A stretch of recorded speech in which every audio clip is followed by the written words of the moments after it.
Langit ketujuh bukanlah sekedar puncak dari dunia iblis.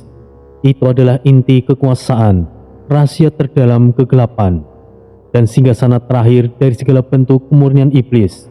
Dan di sanalah asal mula dan akhir para dewa iblis sejati. Tidak ada yang bisa mencapai langit ketujuh kecuali mereka yang telah disucikan oleh darah, kutukan, dan takdir. Langit ketujuh terbagi menjadi 5 wilayah agung, masing-masing berdiri sebagai kerajaan absolut yang dijaga oleh 5 raja iblis tertinggi. Mereka yang tidak pernah bersujud pada siapapun, termasuk pada Troy sekalipun. Wilayah itu dikenal sebagai Pelgran, Istana Pedang Hitam. Penguasanya adalah Raja Vargan, Dewa Iblis Pedang Abadi. Pelgran adalah daratan hitam membentang tanpa ujung, di mana pedang-pedang raksasa menancap dari langit hingga ke bumi. Tanahnya keras seperti obsidian, dan setiap langkah memantulkan suara gema dari ribuan jiwa yang pernah dikalahkan Vargan. Vargan dahulunya adalah saudara angkat Troy, tapi mereka berbeda keyakinan. Troy percaya bahwa iblis harus mencari keseimbangan, sementara Vargan percaya pada hukum yang kuat menginjak yang lemah. Vargan adalah yang pertama mengangkat pedangnya melawan Troy, dan mungkin yang paling mematikan. Ismira, menara dosa abadi. Penguasanya adalah Ratu Veletaria, iblis pengendali rasa sakit dan api merah murni. Wilayah itu adalah lautan api berlapis 7, dengan menara berduri menjulang ke langit. Di puncaknya, Velatria duduk di singgasananya yang dibuat dari tulang-tulang para iblis bangsawan yang telah ia hancurkan sendiri. Velatria adalah mantan kekasih Troy, namun cinta mereka berakhir tragis ketika Troy menolak memperluas kerajaan melalui penyiksaan massal atau saat invasi diberlakukan.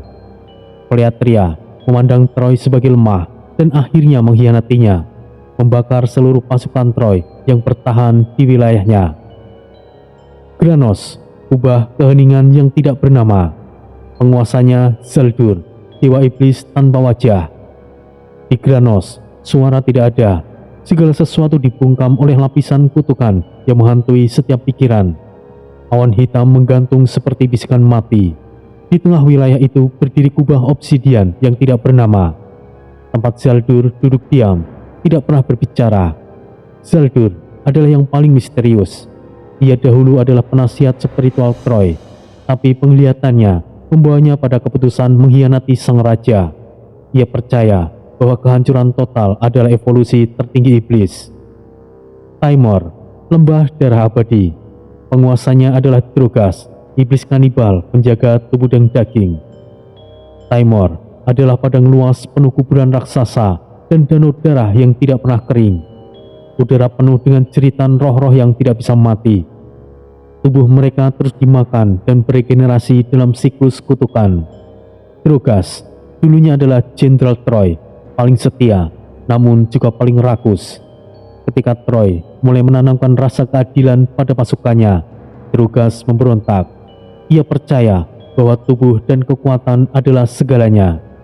Sir Kyle, Taman Duka Kosmos. Penguasanya adalah Ratu Kailitra, iblis visioner dan penjaga takdir. Tempat itu bukanlah tempat biasa. Ia adalah hamparan bunga iblis, pohon kesedihan, dan bintang-bintang mati yang bergantung di langit hitam. Kailitra memiliki 1000 mata di tubuhnya, dan setiap mata melihat masa depan serta masa lalu seluruh makhluk. Kailitra adalah yang terakhir menghukum Troy. Ia tidak pernah menyentuhnya, tidak membunuhnya, tapi ia menyegel jiwa Troy dalam dimensi waktu, tempat di mana ia akan terus terakhir kembali sebagai Troy yang lain. Ia percaya bahwa hanya dengan kematian, Troy bisa belajar arti dari kebangkitan yang hakiki. Dulu, Troy adalah penguasa dari wilayah ke-6 di langit ke-7, yang kini sudah tidak ada. Wilayah itu dikenal dengan nama Airenos, singgasana neraka seimbang. Ia percaya bahwa kekuatan iblis bukan sekedar dominasi dan penderitaan, tapi keseimbangan antara kekuatan dan kehormatan. Troy menentang perbudakan roh, menolak penyiksaan tanpa sebab, invasi, dan mengajarkan kepada bawahannya untuk menjadi pelindung dimensi, bukan sekedar penguasa. Bagi para raja iblis lainnya, ajaran itu adalah penghinaan terhadap kodrat iblis. Perang pun akhirnya pecah. 5 raja iblis bersatu dan menyerang Airenos. Troy melawan hingga akhir. Ia mengeluarkan kekuatan sejatinya, menggetarkan seluruh lapisan dimensi. Tapi pada saat itulah Kailetra turun tangan. Ia membisikkan mantra dan memecah jiwa Troy dan mengirimkannya melewati reinkarnasi ribuan tahun. Dan sekarang, untuk merebut kembali tahtanya, Troy harus menghadapi kelima raja iblis tersebut. Tapi bukan sekedar pertempuran kekuatan. Tori juga harus menghadapi kenangan lama, pengkhianatan, cinta yang berubah benci, dan sahabat yang kini menjadi monster. Langit ketujuh hanya bisa ditembus oleh 5 segel wilayah terbuka, dan hanya mereka yang mampu melewati kelima kerajaan tersebut yang bisa mencapai mahkota tengah, yang kini menjadi kota mati tanpa kehidupan, namun menyimpan tahta dewa iblis tertinggi. Cahaya gerbang langit ketujuh menyala di tengah istana Lilith. Angin dari 5 dimensi kerajaan mengalir, memutar seperti pusaran hitam di langit. Tori berdiri di depan gerbang. Di belakangnya, Lilith, Bloody, Zara, dan yang lain menatap penuh harap dan cemas. Aku akan menuntaskan apa yang belum selesai, dan jika para raja iblis masih ingat Troy, maka kini mereka akan bertemu dengan Tori. Gerbang terbuka dan langit bergetar, dan langkah Tori pun akhirnya dimulai. Langit ke-6, tepat di atas katedral kegelapan, angin dari dimensi lain berhembus deras, membelah udara dengan raungan yang menggetarkan tulang. Awan-awan kelabu berputar seperti pusaran raksasa, dan di tengah-tengahnya berdiri gerbang dimensi hitam, sebuah struktur raksasa dari batu obsidian menjulang setinggi istana, dihiasi ukiran tengkorak dan sayap iblis. Di hadapan gerbang itu, Tori berdiri. Tubuhnya diselimuti aura emas pekat yang berdenyut seperti jantung naga. Matanya bersinar seperti petir yang ditahan ribuan tahun lamanya. Di belakangnya berdiri para sekutu, Red Baron, Bloody, Ratu Lilith, Monaye, dan beberapa sosok kuat lainnya yang telah bersamanya menaklukkan langit demi langit. Keheningan menggantung, kecuali suara gemuruh samar dari balik gerbang, seakan dunia lain memanggil nama Tori atau mengutuknya. Kau benar-benar akan pergi sendiri, Tori. Langit ketujuh bukanlah sekedar wilayah musuh. Itu adalah tempat para pengkhianat. Orang-orang yang kau percaya dulu, yang mana mereka yang menusukmu dari belakang. Tori tidak menjawab pertanyaan Red Baron. Ia menatap gerbang itu seolah bisa menembus dimensi di baliknya. Kilatan petir muncul dari telapak tangannya, lalu menghilang secepat datangnya. Aku tahu, Red Baron. Justru karena itu aku harus sendiri. Ini bukan pertempuran, ini adalah pengadilan. Jangan gegabah, Tori.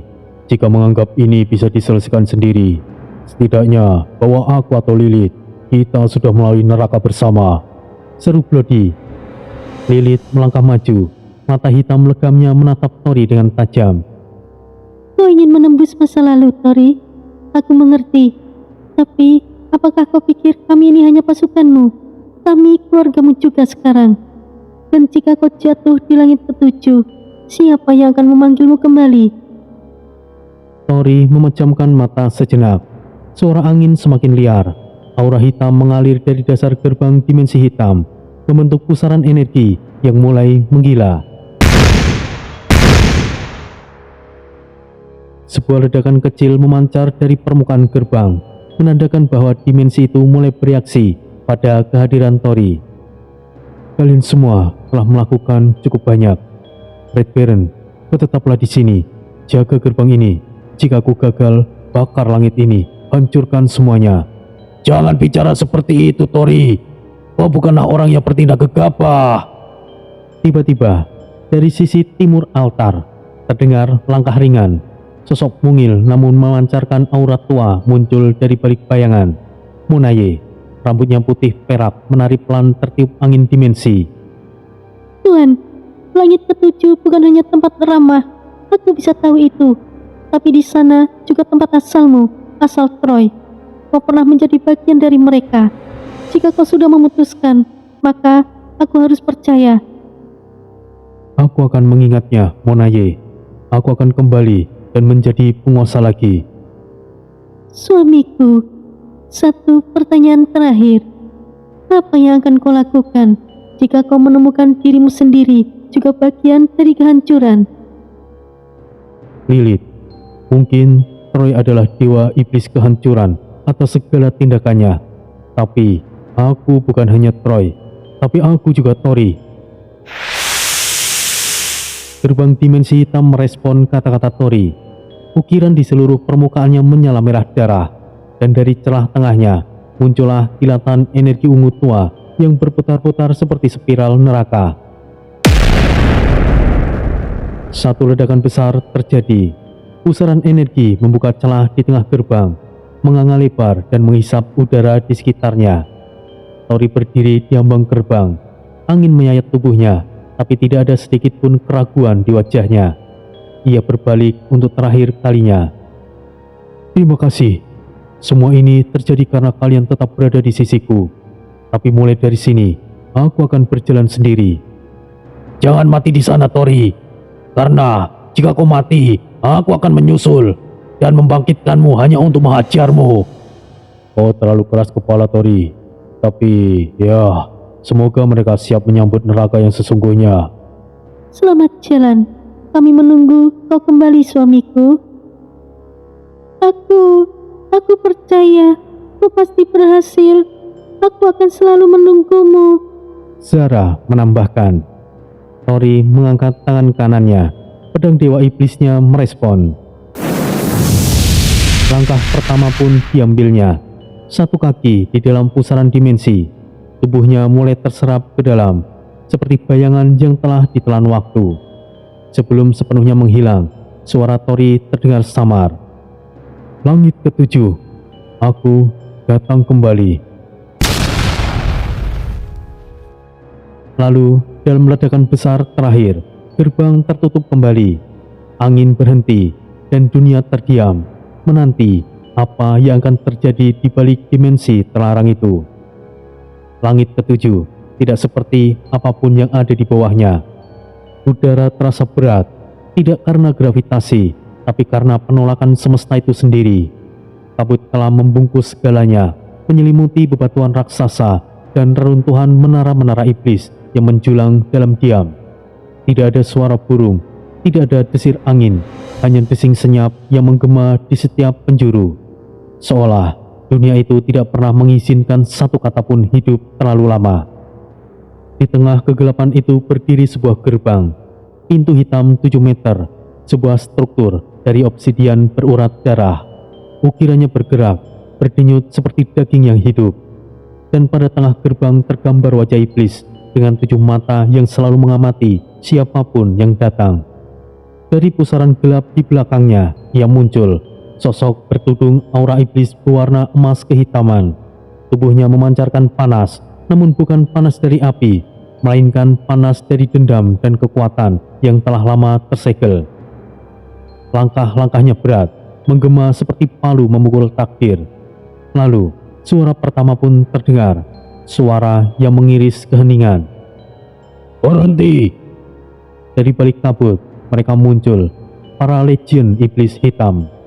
7 makhluk raksasa berkulit baja legam, matanya menyala merah, dan tubuh mereka dilengkapi dengan lapisan-lapisan pelat yang bukan logam biasa, tapi besi dari neraka. Logam itu hidup, yang menyerap energi spiritual, dan di tangan mereka tergenggam senjata pemakan jiwa berbentuk sabit, kampak, dan tombak yang berdenyut seperti organ iblis. Pimpinan di antara mereka melangkah maju, tubuhnya menjulang seperti menara, suaranya parau keluar dari helmnya. Langit ketujuh tidak menerima tamu, apalagi dari dunia bawah. Kembalilah ke asalmu. Sosok bertudung itu tidak menjawab. Legion itu melangkah lebih dekat. Kau tidak diundang, dan tidak ada nama yang bisa kau sebut untuk mendapatkan izin. Ia mengayunkan senjatanya sedikit ke bawah, menggores tanah, dan tanah pun menjerit. Kembalilah, karena jika kau masuk, kau akan dilenyapkan. Ia mengangkat wajahnya sedikit. Mata emasnya bersinar dari balik tudung. Tidak ada rasa takut, tidak ada keraguan, hanya kegelapan yang terkendali. Jika begitu, aku tinggal memaksa kalian. Tanpa aba-aba, dua legion mengayunkan sabit mereka dalam formasi silang, membentuk tebasan berputar yang bisa mencapai dimensi. Namun, sosok itu tiba-tiba menghilang dalam sekejap. Ia muncul di belakang mereka. Satu tangannya mengalirkan energi iblis pekat, lalu menancapkan telapak tangannya ke punggung salah satu legion. Tubuh baja itu meledak dari dalam, pecah seperti kaca retak. Potongan daging dan logam menyembur ke segala arah. Dua legion lainnya mencoba menusuk dari sisi kanan dan kiri. Ia menahan tombak sekaligus dengan telapak tangan telanjangnya. Gelombang energi iblis mengalir dari tubuhnya, menggetarkan udara, dan dalam satu hentakan tangan, tombak-tombak itu meleleh, berubah menjadi cairan hitam dan menetes ke tanah, membentuk lubang yang dalam. Siapa kau sebenarnya? Aku adalah bayangan yang kalian kubur di balik sejarah. Aku adalah hasil dari pengkhianatan. Aku bukanlah siapa-siapa, tapi cukup untuk menghancurkan kalian. Ia menghantamkan tanah dengan kakinya. Gelombang iblis meledak keluar seperti tsunami energi. 4 legion terlempar ke udara. Senjata mereka patah di tengah angin. Salah satu mencoba memanggil mantra pengurung. Sebuah lingkaran ungu berbentuk di atas kepalanya. Namun, ia menatap ke atas dan hanya dengan satu tatapan, lingkaran sihir itu retak. Kemudian meledak seperti kaca yang dilemparkan ke bara api. Tori melompat. Tubuhnya menyatu dengan udara, lalu menghantam legion di udara dengan lutut yang menggelegar. Tanah terbelah, debu naik seperti kabut perang. Satu demi satu legion roboh. Kepala mereka dihancurkan, tubuh mereka dicapik, dan tanpa sekalipun ia mencabut senjatanya.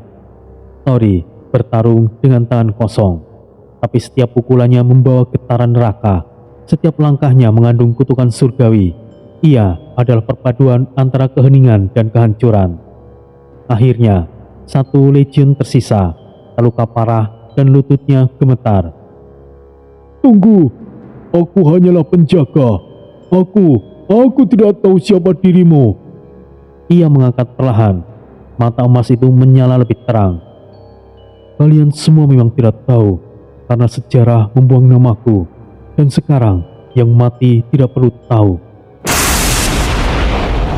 Tinju terakhirnya menghantam jantung sang legion, dan detik itu juga tubuh penjaga itu menguap menjadi abu. Suasana ketika sunyi, darah hitam mengalir di sekeliling kakinya, meresap ke tanah dan membentuk pola kuno seperti segi 5 iblis. Gerbang di depannya mulai bergetar. Suara tua itu keluar dalam batu. Rantai di sisi-sisinya mulai lepas satu persatu. Kemudian gerbang itu terbuka, dan di baliknya terlihat langit merah darah dengan awan hitam bergulung seperti makhluk hidup. Udara berubah.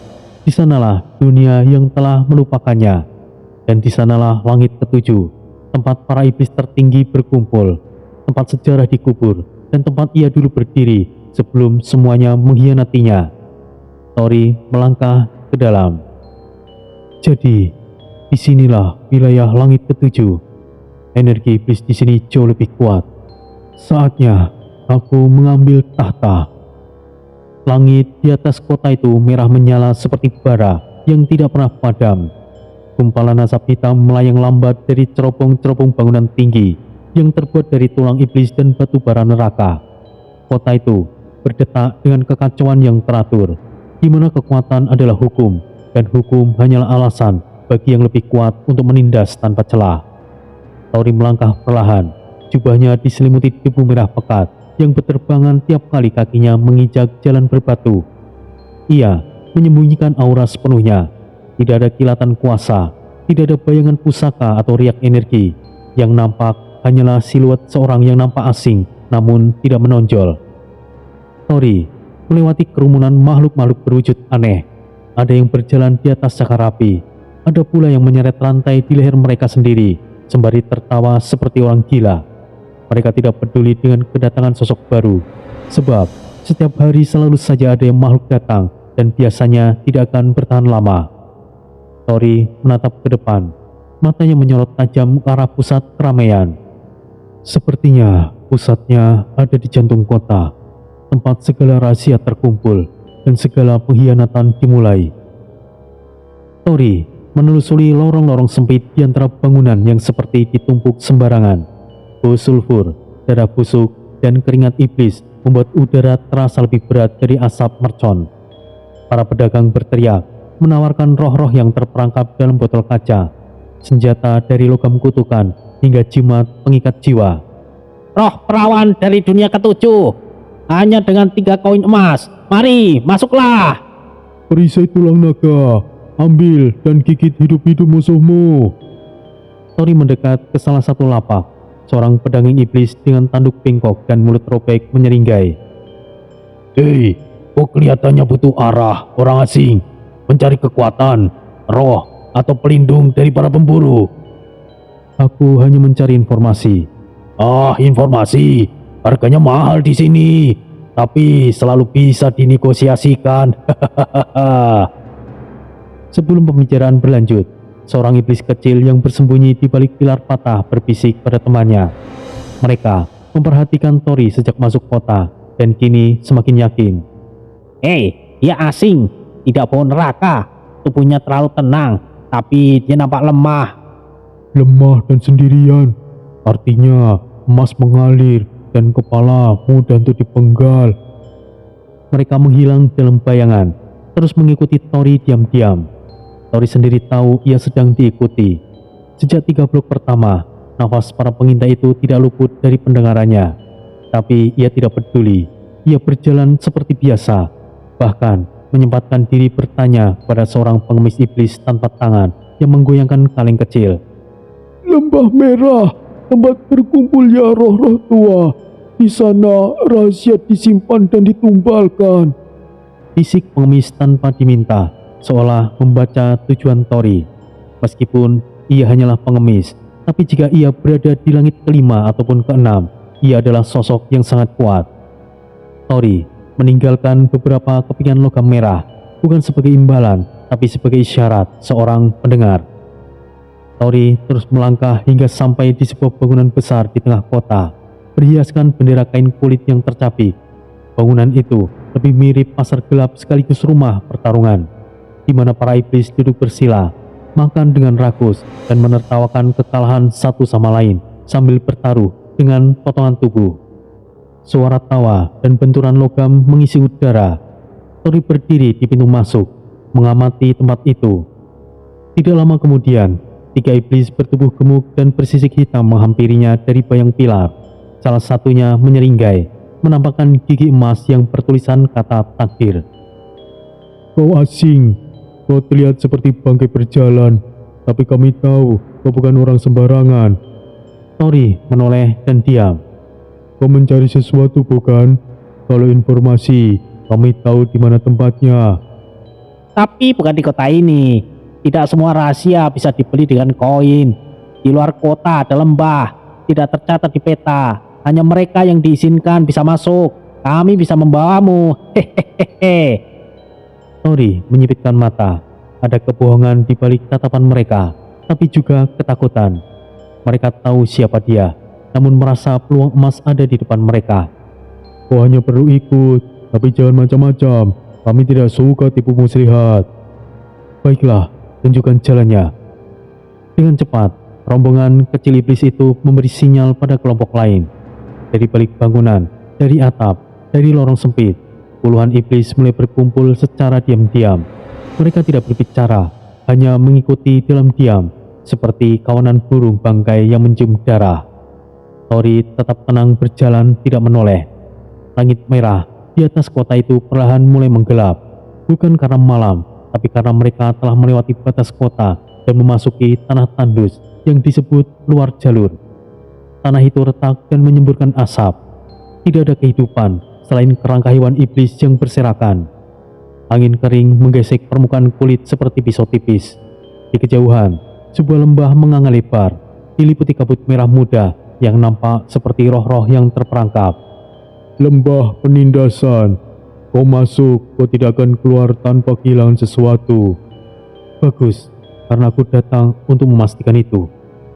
Mereka menatapnya bingung. Beberapa mulai ragu. Ada sesuatu dalam cara jalannya. Cara dia diam, tidak seperti mangsa, lebih seperti pemangsa yang menyamar.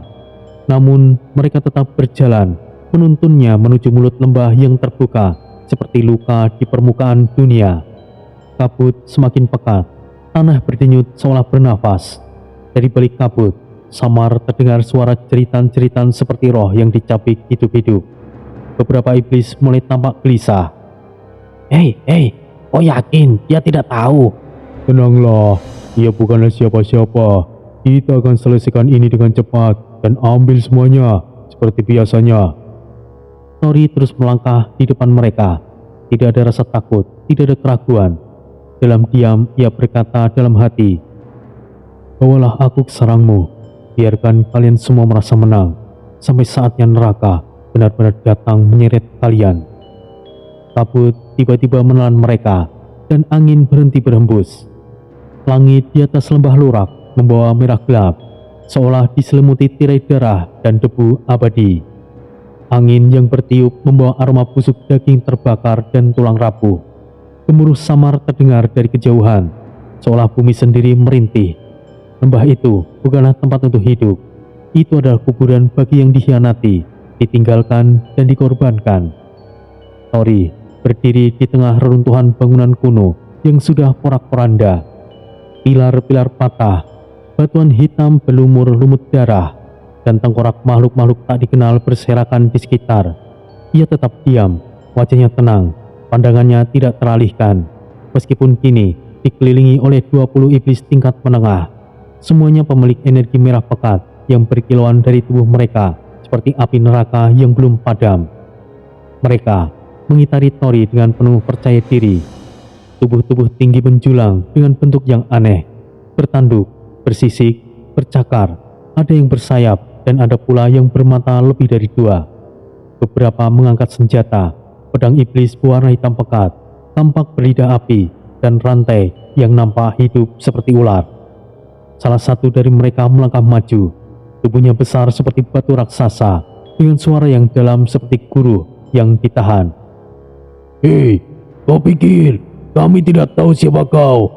Pengembara, sendirian, yang menyamar. Tapi aura tubuhmu itu terlalu kaya, terlalu kuat, tapi terlalu mencurigakan. Tapi sayangnya kami tidak peduli siapa kau sebenarnya. Yang penting, kau pasti membawa sesuatu yang berharga, bukan? Harta, senjata, energi, semuanya milik kami sekarang. Tori tidak bergerak, hanya sedikit mendongakkan kepala, menatap para iblis itu satu persatu, menilai dan memutuskan. Sebelum kalian mati, aku ingin memberikan satu kebenaran. Namaku adalah Troy. Sekejap sunyi, tiba-tiba suara tawa menggema. Troy, jangan bercanda. Troy itu sudah mati berapa abad lalu. Ya, tubuhnya dibakar di lembah Timor oleh bawahnya sendiri malah. Kau hanyalah iblis idiot yang mencoba meniru nama besarnya, bukan? Benarkah? Jika begitu, kenapa kalian terlalu banyak bicara? Dan kemudian, angin meledak di tempat Tori berdiri. Tanah pecah, bebatuan berterbangan, aura emas bercampur petir ungu menyambar ke segala arah, menciptakan gelombang kejut yang membuat belasan iblis langsung terpental ke dinding batu lembah. Salah satu iblis mencoba menebas Tori dengan pedangnya. Namun, yang ia rasakan justru kepalanya terlepas. Tubuhnya masih berdiri beberapa detik sebelum jatuh mencium tanah. Serang dia! Bunuh iblis rasanya itu!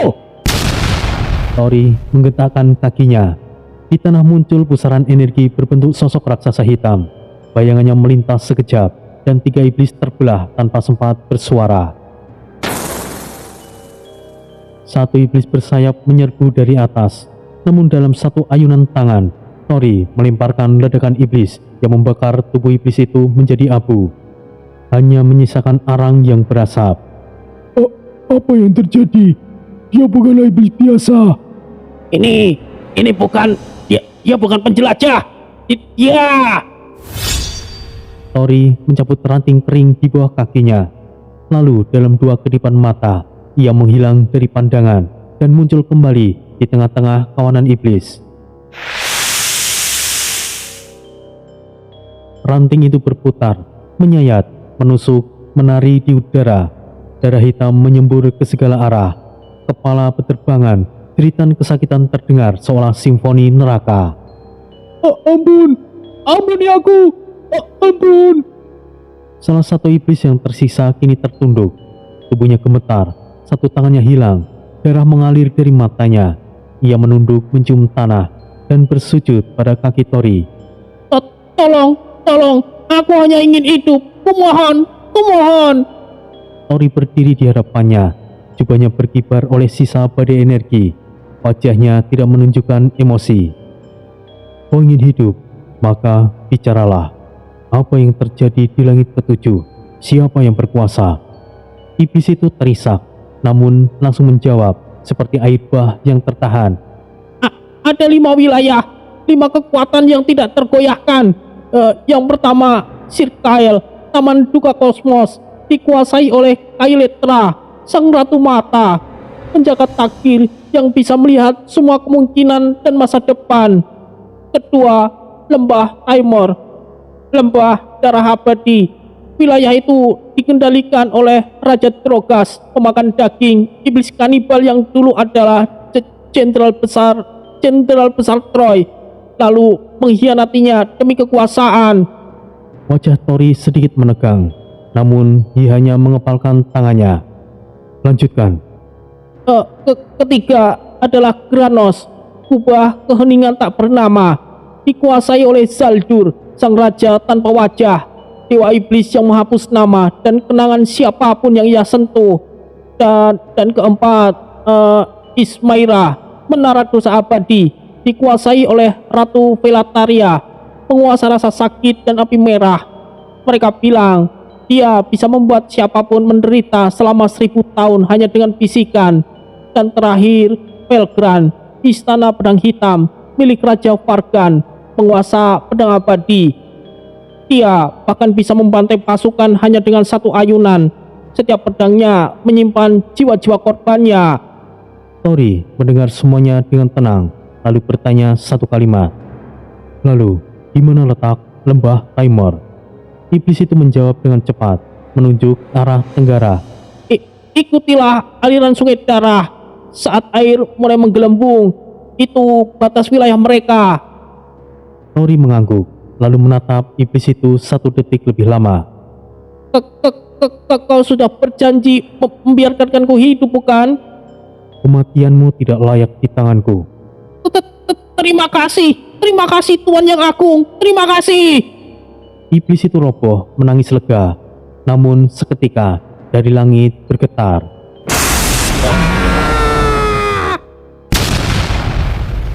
Suara petir menggelegar, langit terbelah, mata-mata merah menyala dari balik kabut. Sosok itu langsung hangus terbakar. Tori sama sekali tidak menoleh. Ia hanya berkata dengan pelan, "Lembah Taimor, aku datang." Langkahnya semakin mantap. Tidak ada yang bisa menghentikannya kali ini. Langit di atas tanah ketujuh tidak pernah benar-benar biru. Merah gelap seakan terbuat dari genangan darah yang terus mengalir. Bergerak seperti kabut yang telah bernafas. Kilat tidak bersuara memantulkan dari horizon, menciptakan siluet tajam dari pegunungan tulang dan lembah kengerian di kejauhan. Tori berjalan pelan, jubahnya yang hitam kelam tersapu angin yang berbau besi dan daging. Di kejauhan, menjulang seperti luka terbuka di tubuh manusia. Lembah Taimor, lembah darah abadi, tempat di mana daging tidak pernah mati dan luka tidak pernah sembuh. Namun, sebelum mencapai sana, perjalanan panjang melintasi wilayah antara lembah dan bibir perbatasan Taimor bukan tanpa cerita. Tori menuruni medan bebatuan yang runtuh, melintasi sungai api kecil dan padang garam hitam yang menghisap langkah seperti pasir hidup. Tori tidak menyembunyikan wujudnya. Tidak hari itu, biarkan semuanya tahu, sang dewa iblis Troy yang mati kini telah hidup kembali. Di salah satu kamp iblis di perbatasan kota dekat lembah Timer, sekelompok pedagang tengah mendirikan tenda. Iblis kecil bersayap setengah tumbuh, matanya dipenuhi urat ungu tua. Mereka bukanlah prajurit, hanya pengangkut barang terkutuk, penjual cairan dari tulang naga hingga pelumas jiwa yang dibungkus dalam botol kristal berdarah. Salah satu dari mereka melihat sosok Tori mendekat. Bayangan hitam, tinggi dan tidak tergesa. Nafas para iblis itu tercekat. Apakah itu utusan Drogas? Bukan. Energinya lain.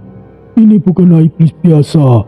Ia sepertinya jauh lebih tua dan lebih kuno. Tori berhenti di hadapan mereka, tidak mengangkat senjata, tidak berkata apa-apa, hanya menatap. Salah satu dari pedagang itu memberanikan diri mendekat. Sosok iblis tua dengan tubuh kurus dan tanduk yang patah. Ia memakai kacamata dari pecahan kristal hitam dan berbicara dengan suara gemetar. Kau bukan salah satu dari mereka ya? Aku bukan bagian dari siapapun. Lalu siapa namamu, wahai Kisanak? Namaku Troy. Semuanya terdiam. Satu, dua dari mereka langsung mundur. Lalu terdengar tawa, bukan mengejek tapi gugup. Seorang iblis kurir menutup mulutnya dengan tangan gemetar. Itu hanyalah dongeng, bukan? Troy sudah mati. Dia dibunuh dan dihianati. Dia tidak pernah mati. Ia hanya menunggu saatnya kembali, ucap Tori dengan tenang. Iblis tua menunduk, tidak dari rasa takut, tapi rasa hormat dan berusaha untuk percaya, walaupun tidak percaya sama sekali. Aku pernah mendengar namamu, bahkan sebelum aku tumbuh tanduk. Jika benar kau adalah dia, maka hati-hatilah Kisanak. Lembah Timor bukan lagi milikmu. Tori menatap jauh ke timur, ke tempat di mana langit terbelah oleh menara daging yang menganga seperti gigi neraka. Justru karena itulah aku kembali. Di jalur menuju lembah Timor, Tori bertemu lebih banyak jiwa. Beberapa mencoba menghalanginya. Iblis-iblis kecil yang ingin merampok, memeras, atau hanya ingin merasa kuat sehari saja. Mereka tidak berhasil. Tori tidak perlu membunuh mereka. Satu pancaran aura saja membuat mereka tumbang langgang, terbakar oleh ketakutan yang absolut. Namun, ada satu sosok yang berbeda. Seorang iblis muda menggunakan penutup wajah dari kulit pohon arwah, menunggangi makhluk berkaki empat yang tubuhnya dipenuhi luka terbuka. Ia menghentikan Tori dengan tangan terangkat. Apakah kau ingin masuk lembah Timor? Tori menoleh, tidak menjawab. Kalau kau bukan dari lingkaran dalam, para penjaga akan membakar dagingmu.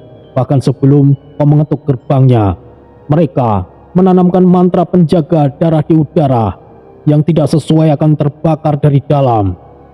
Lalu, kau berpikir aku akan terbakar? Tidak, tapi kau akan ditandai. Jejakmu akan tercium oleh Drogas. Ia membenci segala sesuatu yang datang tanpa undangan. Siapa kau? Namaku Velak. Aku dulunya buruh kabur dari dalam lembah Timor. Sekarang aku adalah pengangkut jiwa. Aku tahu jalan masuk yang lebih senyap, jalan yang hanya dilalui oleh mereka yang ingin pergi. Karena setelah masuk ke sana, tidak ada harapan untuk keluar. Tori mulai mendekat dan mendengarkan. Aku tidak ingin apa-apa darimu, hanya ingin melihat apakah legenda itu benar. Apakah benar kau itu Troy, sang pemisah langit, yang menolak perang, yang dibunuh karena memilih belas kasih. Banyak yang mengaku sebagai Troy, kau setidaknya yang ke-36. Tapi aku selalu percaya karena sang dewa iblis telah dikutuk oleh reinkarnasi. Jika kau ingin melihatnya, maka tuntun aku, tapi jangan menyesal jika kau melihat kebenaran yang lebih kelam. Jalan yang ditunjukkan Velak adalah lorong daging mati. sebuah gua besar yang dulunya adalah perut makhluk raksasa. Bagian dalamnya basah dan berdenyut, namun tidak lagi hidup. Dindingnya begitu lengket, dan dari celah-celahnya mengalir darah kental yang berbau seperti sejarah yang busuk. Pelak menyalakan obor dari rambut mayat, nyalanya biru kehijauan. Kita akan keluar dari belakang pilar darah keempat. Tidak banyak penjaga di sana. Tapi kalau mereka tahu kau mengaku sebagai... maksudku, jika tahu kau sebenarnya adalah Troy, maka... Mereka akan mati sebelum sempat menyebut namaku, jawab Tori dengan singkat. Di dalam lorong, kilas balik menghantam benak Tori. Suara-suara masa lalu. Drogas yang dulu berdiri di sisinya, tinggi, bersenjata 2 bilah belati tulang dan mengenakan mantel berlapis kulit naga. Aku bersumpah, di atas darah dan bayang-bayang, keadilan akan kau dapatkan, Troy. Kemudian, saat mereka keluar dari lorong, pemandangan lembah Taimor terbentang. Tanahnya bukan lagi tanah, tapi daging busuk yang masih hidup, bergerak, menyentak seperti mimpi buruk yang sadar. Bangunan-bangunan dari tulang ditancapkan ke dasar lembah.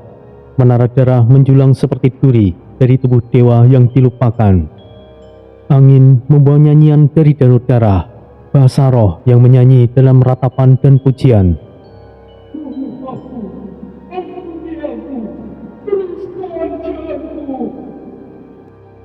Tori berdiri di bibir lembah. Di sana, Drogas sang raja pemakan daging. Baiklah, aku akan masuk melalui gerbang. Aku ingin dia tahu aku datang. Lalu, apa yang akan kau inginkan darinya? Pengkhianat tidak butuh pengampunan, tapi aku akan beri dia keadilan yang ia tolak dariku. Keadilan untuknya adalah kematian. Baiklah, aku hanya bisa mengantarmu sampai di sini. Semoga kau berhasil. Langkah Tori terhenti di gerbang kota Taimor. Angin dingin menyambutnya seperti bisikan kematian. Kota itu tidak seperti tempat lain yang pernah ia singgahi. Ia bukan hanya suram, tetapi nyaris terasa seperti dunia mati yang menolak untuk benar-benar mati. Langit di atasnya pekat dan beku, tidak menunjukkan waktu. Awan hitam menggulung seperti luka kuno yang tak kunjung sembuh. Kabut tipis berwarna abu-abu kebiruan mengambang rendah, menutupi atap bangunan yang tajam seperti taring. Bangunan-bangunan gotik itu tidak dibangun. Ia dibentuk oleh rasa sakit, darah beku, dan tulang-tulang yang mencicit ketika diinjak. Jalanan berwarna merah tua, seperti daging mengering yang dijahit kembali menjadi alas kota. Setiap langkah Tori menimbulkan bunyi seakan ia berjalan di atas serat organik yang berdenyut pelan.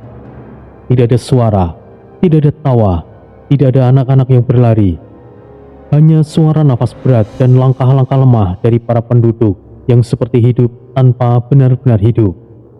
Tori dengan jubah robek dan wajah yang disamarkan oleh topeng tulang setengah wajah, berjalan perlahan menuju jantung kota. Di sepanjang jalan, ia melihat iblis-iblis yang kurus, bermata kosong, dan kulit pucat. Ada yang menjual roti berwarna hitam yang nampaknya terbuat dari arang dan darah kering. Ada yang menawarkan cairan merah tua dari toples tengkorak kecil. Semuanya berbicara pelan, nyaris berbisik. Tidak ada transaksi yang berlangsung lebih dari 10 detik. Seolah semua orang selalu dalam keadaan waspada. Tori memilih untuk tidak mencolok. Ia mendekati seorang pedagang tua bertanduk satu, yang duduk di bawah tenda sobek dengan lentera hijau yang menggantung dan bergetar seperti nyala api yang ketakutan. "Permisi, apakah kau menjual obat untuk luka dalam?" "Tidak ada luka yang benar-benar sembuh di lembah Taimor di sana. Tapi aku bisa memberimu rasa lupa. Itu jauh lebih murah."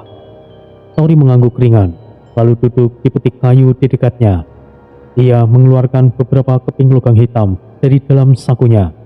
Uang lokal yang ia ambil dari salah satu mayat iblis di perbatasan kota. Pedagang itu menerima tanpa banyak tanya. "Apakah kau sering melihat gerakan dari istana atas?" "Maksudmu istana itu? Tempat itu bukan untuk disebut. Bahkan bayangannya bisa memakan ucapanmu itu." Seketika lentera hijau itu padam. Sebuah suara besi dipukul dari kejauhan. menandakan pergantian patroli penjaga. Pedagang buru-buru merapikan barang-barangnya. Kau bukan dari sini, tapi pelajari satu hal sebelum waktu berubah. Bila mendengar suara lonceng 2 kali berturut-turut, bersembunyilah. Tidak peduli siapa kau atau sekuat apapun kau. Bersembunyilah di sana. Terima kasih atas peringatannya. Tori menyimpan informasi itu, lalu kembali berjalan. Matanya menangkap beberapa pengunjung lain yang seperti dirinya.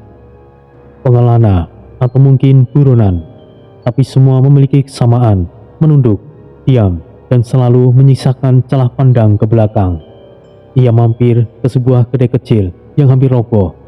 Seorang iblis muda perempuan dengan tanduk pendek menyajikan sup hitam pekat di mangkuk yang terbuat dari batok kepala. Bau anyir bercampur bumbu keras menguar ke seluruh ruangan. Tori duduk di sudut ruangan. Ia memperhatikan orang-orang di sekitarnya. Beberapa berdiskusi dalam bahasa iblis kuno, yang lainnya hanya diam, menatap kosong di sup mereka. Tiba-tiba, dari meja seberang, seorang pria bertubuh tambun dengan kulit penuh sisik putih menatap Tori. Kau dari luar ya? Ya, aku dari luar. Sebaiknya kau keluar sebelum lonceng malam keempat. Drugas mulai lapar akhir hari ini. Drugas, apakah tidak ada yang pernah melawan? Yang melawan hanya 2 pilihan, dibakar sampai tinggal abu, atau dikuliti hidup-hidup di depan seluruh kota sebagai tontonan. Suasana hening sejenak. Suara lentera yang berdiri menjadi satu-satunya pengisi keheningan. Kenapa masih ada yang tinggal di sini? Karena inilah satu-satunya tempat yang masih ada. Di luar sini hanya badai kematian dan pengembara gila. Di dalam setidaknya kita tahu jadwal kematian kita. Tori menyesap sup hitam itu. Rasa pahit, asam, dan seperti lendir. Tapi ia tahu itu bukan tentang rasa. Ia datang bukan untuk kenyamanan, tapi informasi. Malam telah tiba. Kota menjadi lebih sunyi dari sebelumnya. Lampu-lampu lentera berubah menjadi warna ungu pekat, seperti mata-mata yang mengawasi. Di sudut pasar bawah tanah, Tori berbincang dengan seorang iblis tua bermata buta. Ia dikenal sebagai penjual barang antik, mayat naga kecil yang diawetkan, sepotong kain dari kuit siluman langka, hingga kuku Raja Iblis terdahulu. Mereka datang setiap 4 hari sekali. Para penjaga istana mengambil stok segar, laki-laki kuat, perempuan cantik, dan anak-anak lebih disukai. Apakah untuk direkrut menjadi prajurit? Itu yang mereka katakan, tapi mereka tidak pernah kembali, tidak akan pernah. Suara dentang logam tiba-tiba terdengar. Lampu mulai padam, kota tenggelam dalam gelap yang mendadak. Lonceng pertama, bersiaplah, malam ini mungkin giliranmu. Tori berdiri, matanya menatap ke arah utara, ke tempat bayangan besar menjulang seperti dinding hitam di balik kabut, istana Drugas. Ia mulai mengerti, kota itu bukanlah tempat tinggal, itu adalah kandang. Dan Drugas, ia bukan sekedar penguasa, ia adalah peternak mimpi buruk yang memanen hidup iblis-iblis secara perlahan, dengan senyum yang mengerikan, yang tersembunyi dalam bayangan. Tori mengepalkan tangan. Aku akan masuk ke perut neraka itu dan menyalakan api dari dalamnya. Tapi belum sekarang. Malam masih panjang dan Taimur masih menyimpan banyak rahasia dalam dagingnya yang membusuk. Pagi itu datang tanpa cahaya. Di kota Taimur, waktu tidak pernah benar-benar berubah. Namun bagi para penduduknya, kabut yang semakin pekat, hawa yang semakin dingin, seolah menjadi pertanda akan bencana yang menggulung, dan mereka benar. Teriakan baja menghantam batu, menggema dari ujung timur kota. Langkah kaki berat, tersusun rapi, terdengar dari kejauhan. Irama yang tidak salah lagi, pasukan penjemput milik Drugas. Tori yang masih menyamar sebagai iblis pengelana kelas rendah mendongakkan kepala dari balik pasar Mang, tempat ia menginap. Asap dari pedagang daging berbau amis menguap di udara, tapi kini Bahkan bau busuk itu kalah kuat dibanding aroma logam. Para pasukan Drogas tiba-tiba memasang formasi yang mengerikan. 50 iblis bersenjata lengkap, berzirah hitam dengan tanduk mencuat dari helm tengkorak, mengawal sebuah kereta hitam berduri yang ditarik oleh makhluk-makhluk berkepala 3. Di atas kereta berdiri seorang komandan berwajah separuh rusak. Matanya menyala merah dan suara tongkatnya menghantam lantai batu saat ia melompat turun. Dengar, warga Timor, atas titah penguasa agung Drogas, kami merekrut prajurit dan tenaga pelayan istana. Mereka yang terpilih akan melayani kerajaan dan diberikan kesempatan hidup yang lebih baik. Suasana di kota langsung mencengkam. Para warga yang sebelumnya bersembunyi di rumah-rumah berdinding lendir dan tulang mulai berdatangan ke tanah lapang di tengah kota. Mereka dipaksa keluar oleh suara lonceng baja dan cambuk-cambuk yang mengayun dari prajurit. Ada yang menggigil, ada yang pasrah, dan sebagian hanya menunduk tanpa berkata apa-apa, seolah sudah mati sejak lama. Semuanya berbaris, berdiri tegak. Satu suara salah, satu gerakan salah, lehermu jadi makanan. Ucap seorang prajurit mengayunkan tombaknya pada seorang budak yang terjatuh saat berjalan. Darah langsung muncrat. Tubuh budak itu menggelepar sebentar lalu diam. Tori berdiri di barisan paling belakang, menggunakan jubah compang-camping. Wajahnya ditutupi topeng baja kecil dan tubuhnya sedikit dibungkukkan untuk menyamai postur para iblis lemah. Tapi matanya mengamati setiap celah. Ia tahu hari itu adalah kesempatan emas untuk menyusup lebih dalam ke jantung kekuasaan Drogas, yaitu Istana Darah. Di atas podium batu, sang komandan mulai menunjuk. Kau dan kau, yang tinggi itu, perempuan dengan mata satu, anak kecil di sana, kau ikut. Setiap kali menunjuk, prajurit langsung menarik iblis tersebut dari kerumunan dan menggiringnya ke sisi kiri lapangan. Hingga pada akhirnya, Kau, anak kecil yang bersembunyi di balik tiang itu, kesinilah. seorang bocah iblis menjerit saat ditarik dari pelukan ayahnya. Tidak, ayah! Dia anakku, kumohon, ambil aku saja. Aku kuat, biarkan ia hidup. Ucap sang ayah. Sosok iblis bertanduk tumpul dengan kulit kelabu yang langsung menerjang ke arah prajurit. Namun, sebelum tubuhnya mencapai anaknya, cambuk berduri melesat dari salah satu pengawal tengkorak. Tubuh iblis itu langsung terbelah seketika. Usus dan darah menyembur deras. Beberapa warga langsung menjerit, dan sang ibu yang mencoba berlari menyelamatkan anaknya langsung ditombak dari belakang. Ketiganya tergeletak di tanah lapang, menjadi makanan seekor iblis raksasa bertaring. Inilah balasannya bagi yang mengganggu urusan kerajaan. Ternak seharusnya diam, tidak berpikir, tidak merasakan. Suasana berubah dari mencengkam menjadi keputusasaan. Tidak ada satupun yang berani mengangkat kepala. Bahkan isak tangis sekalipun ditahan agar tidak menarik perhatian. Bajingan, mereka sungguh keterlaluan. Meskipun mereka iblis, mereka tidak seharusnya melakukan itu. Gumam Tori dengan pelan. Tapi itu belum saatnya. Ia masih menahan diri. Dan sekarang setiap langkah harus terukur.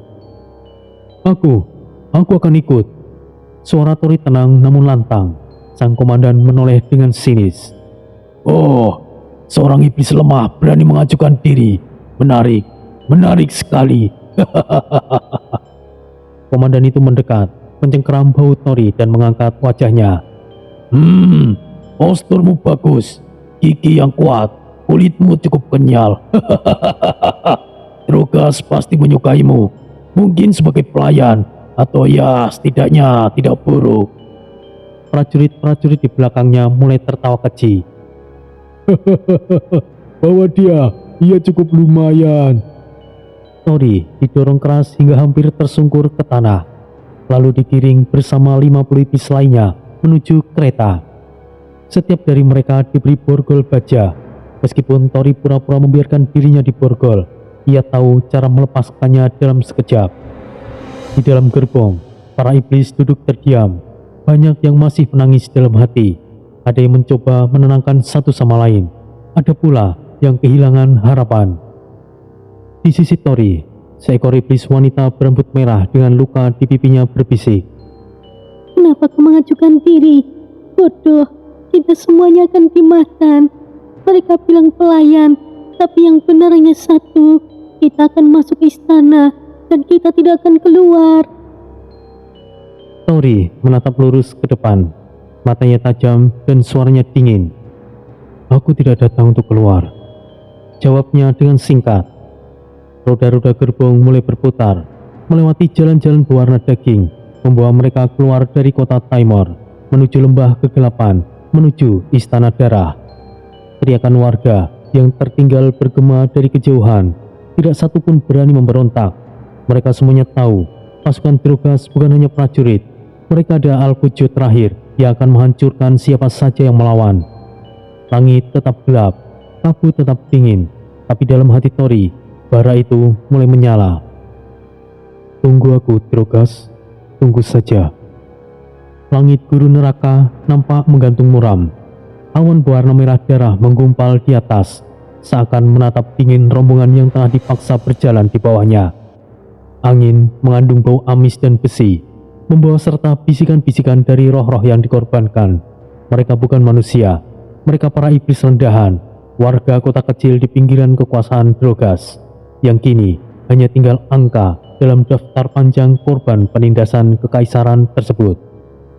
Di tengah rombongan itu, ada sebuah kereta raksasa, tidak biasa.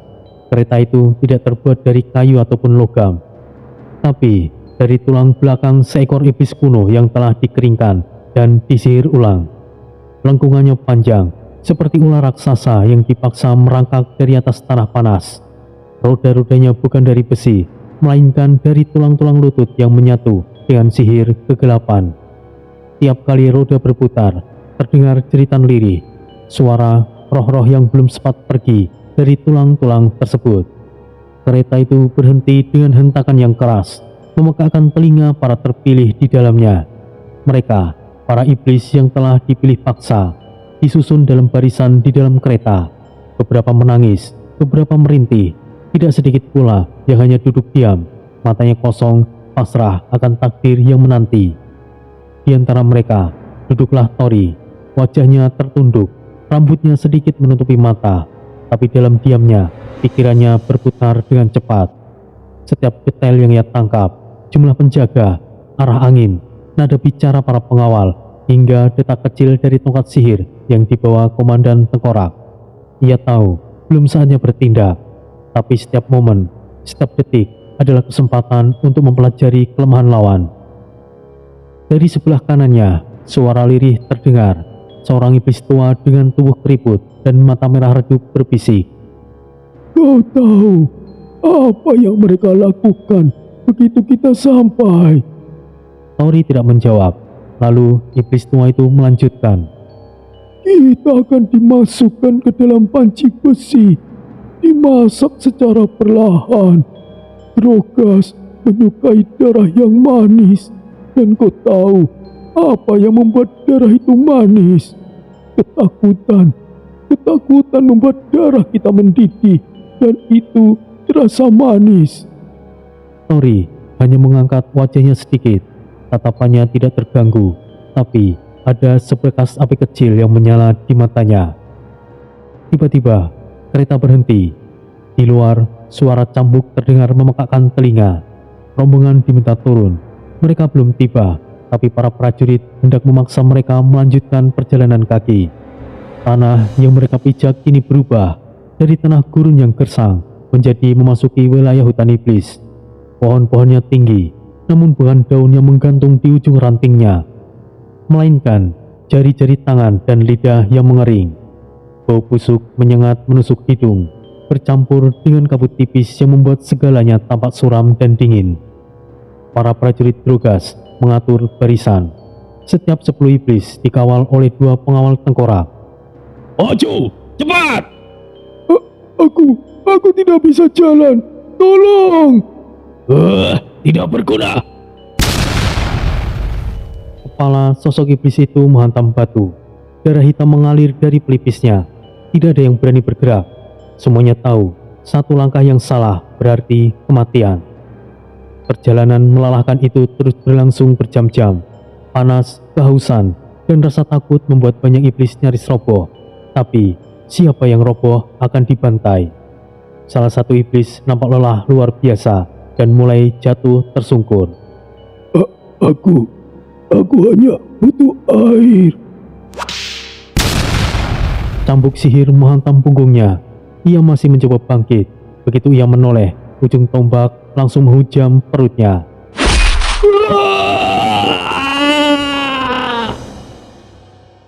Darah muncrat, menciprat wajah para iblis di belakangnya.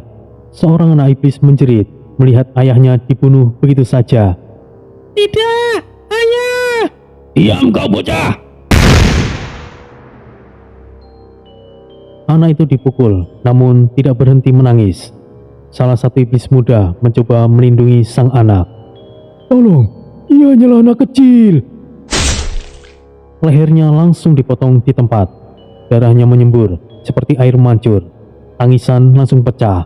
Beberapa mulai menggigil. Tori tetap diam. Tubuhnya mungkin bergerak, melangkah bersama yang lain. Tapi hatinya menyusun peta. Ia mencatat wajah para penjaga, mengingat nada suara pemimpin iring-iringan. Bahkan menghitung waktu rotasi pergantian posisi patroli.